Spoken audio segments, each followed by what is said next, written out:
মদিনার সেই শান্ত ও বিষণ্ণ রাত যখন হযরত ফাতিমা রাদিয়াল্লাহু তাআলা আনহু এর ঘরে বেশ কয়েকদিন ধরে আগুন পর্যন্ত জ্বলেনি। ক্ষুধা, অভাব এবং ধৈর্য এই তিনটিই যেন সেই ছোট্ট ঘরটিতে একসাথে অবস্থান করছিল।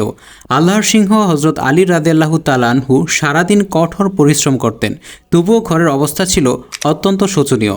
ঘরে খাওয়ার মতো কিছুই ছিল না এবং শান্তি ছিল কেবল ধৈর্যের মাঝেই। হযরত ফাতিমা রাদিয়াল্লাহু তাআলা আনহা দিনরাত ঘরের কাজে ব্যস্ত থাকতেন। যাতা পিষতে পিষতে তার হাতের তালুতে কড়া পড়ে গিয়েছিল এবং হাত জখম হয়ে গিয়েছিল।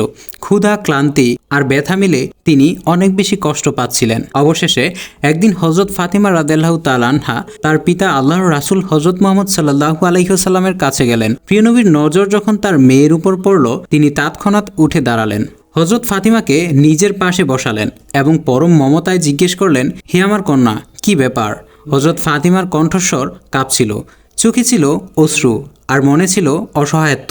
তিনি বললেন, আব্বাজান, ঘরে অনেক অভাব অনটন, যদি একটু সাহায্যের ব্যবস্থা হতো। যখন আল্লাহর রাসূল তার কন্যার হাতের কড়া পড়া ক্ষতগুলো দেখলেন, রহমতুল্লিল আলামিনের অন্তর ব্যথিত হয়ে উঠল।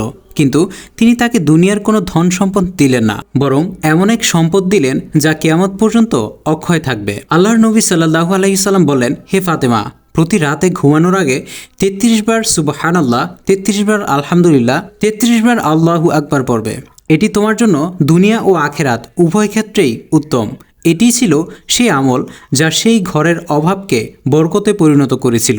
এটি সেই তাসবিহ যা আজকেও যদি কেউ পাঠ করে, তবে মহান আল্লাহ তাদের ঘরে শান্তি, মনে প্রশান্তি এবং রুজিতে বরকত দান করবেন। একজন মুসলিম হিসেবে কমেন্টে সুবহানাল্লাহ লেখা উচিত। আর দিন প্রচারের স্বার্থে ভিডিওটি শেয়ার করে দিন।